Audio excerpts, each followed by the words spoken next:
Hey, what is up? Ninja Geek here, and today in episode 1 we are going to do an unboxing of a game I've had in my collection for about 8 months now, so I'm really excited to open this up, have a look at the contents with you guys, and it is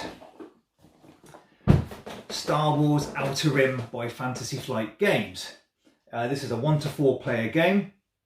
And it says, in that Star Wars Outer Rim, you and your friends take on the role of bounty hunters, smugglers and mercenaries and set out to make your mark in the galaxy. You'll travel the Outer Rim in your personal ship, hire legendary Star Wars characters to join your crew and try to become the most famous or infamous outlaw in the galaxy. Will you make a name for yourself by hunting bounties for the Hutt, stealing crime for syndicates, or smuggling goods for past Imperial patrols? All this and more is possible as you adventure through the outskirts of the known galaxy, set your coordinates, gather your crew, and make the jump to hyperspace with Star Wars Outer Rim.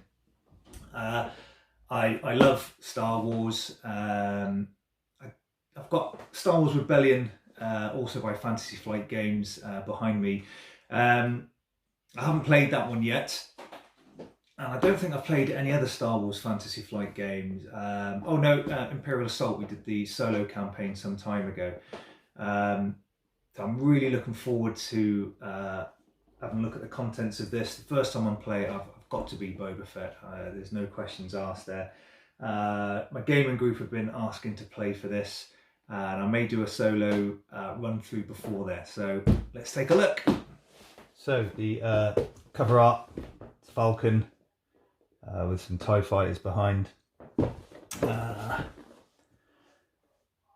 on the back, typical with all Fantasy Flight games, lots and lots of tokens, lots of card. Looks like you've got standees.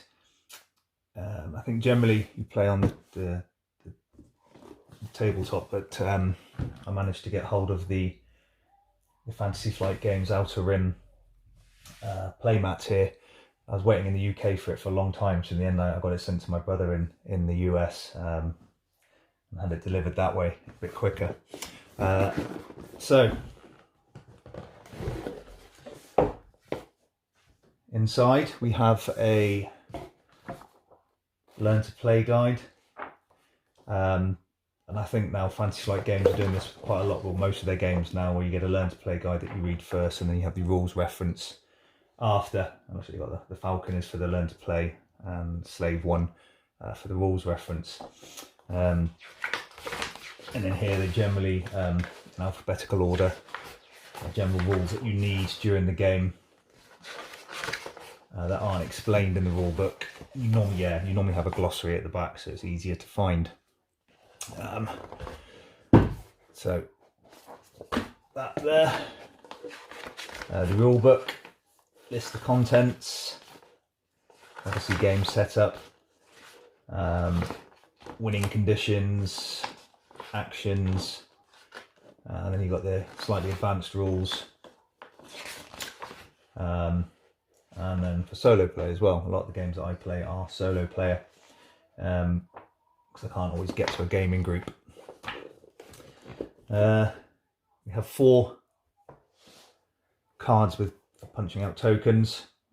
These here are that make up what would be the game board, I suppose.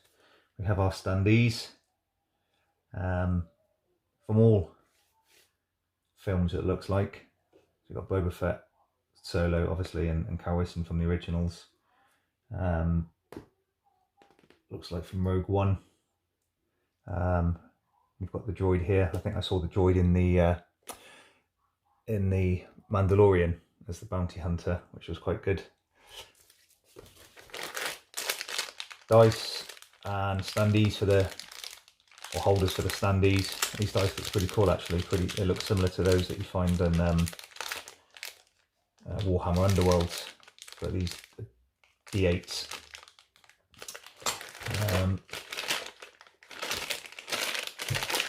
A couple of decks of cards. We'll have a look at those in a second. And more items in here.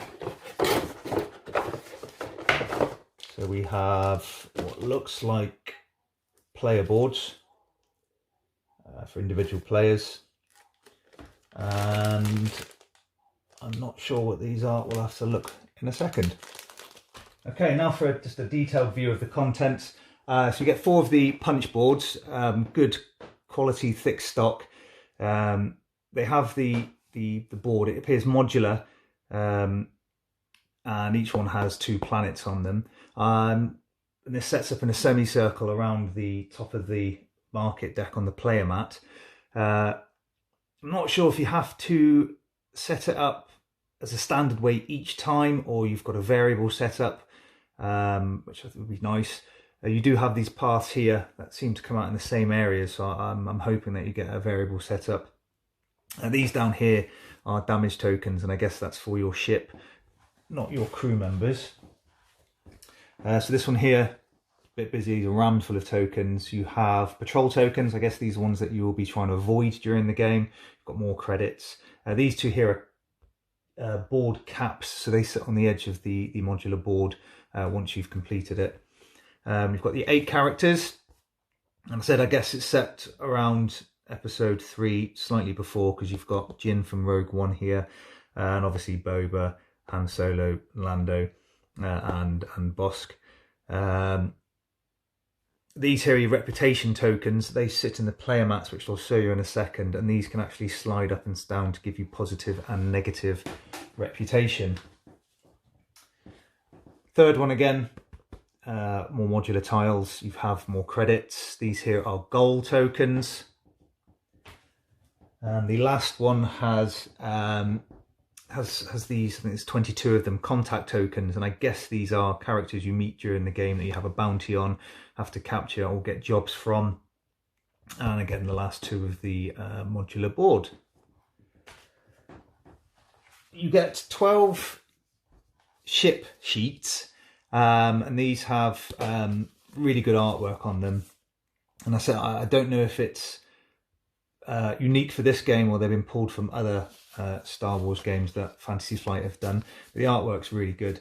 So this says here Fire Spray 31 patrol craft, and when you flip it you have the Slave 1, and there is the Falcon is in here somewhere. There you go. So one side it says the modified YT 1300 freighter, and you flip that, bam, and you've got Han's Millennium Falcon.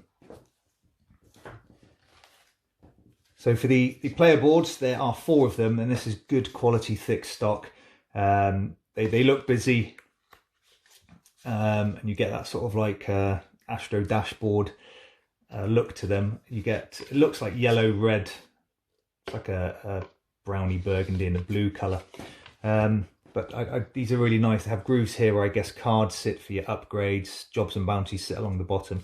Here are the slots for your reputation token that slide up and down to give you positive or negative reputation, I guess. And you have one for Hutt, Syndicate, Imperial and Rebel. There's some divots here, and there's plastic tokens available that sit in these divots so they can move as the game progresses. But I like these are really nice.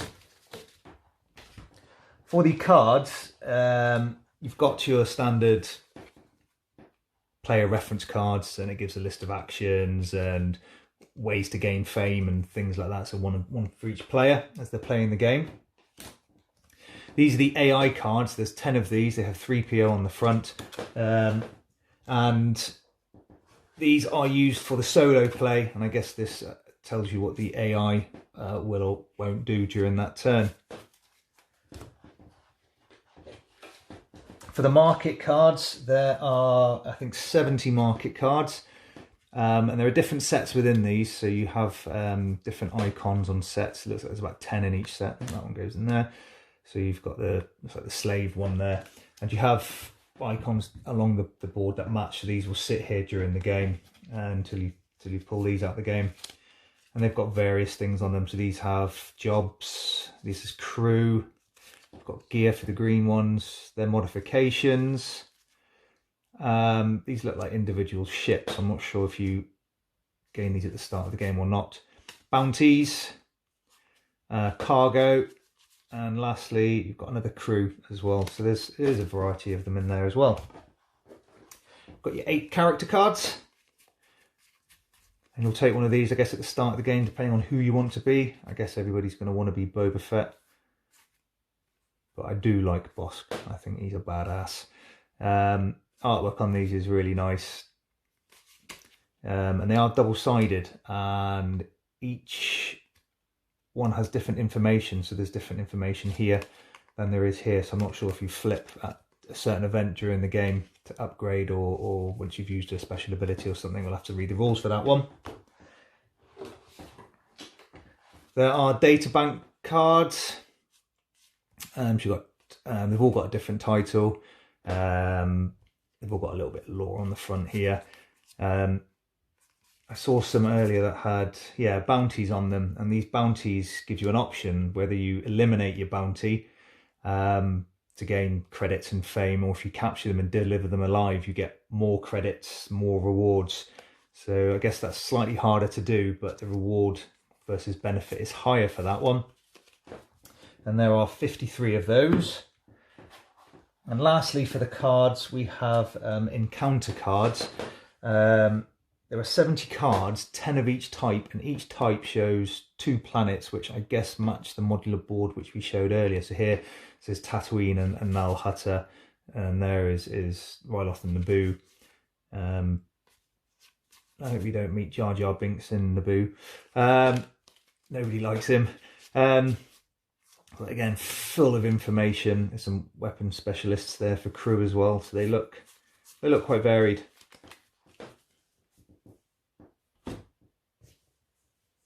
There you go, that's the contents of the game. So we've had a look at the contents, and as you would expect from Fantasy Flight games, the quality of the contents is exceptional. The card stock for the tokens is very thick, and the artwork is very, very nice. I'm not sure if the artwork for this has been taken from any of the other Star Wars games. I know Fantasy Flight games have done that in the past. I think they did that with Heroes of Terranoth and Descent, maybe. So I'm not sure if this art is original and unique. The card stock is decent quality. There's a lot of information on those cards. The writing's a little small. It won't affect me, but other people with might be difficult to read what's on the cards. The artwork on the cards again is a really good quality.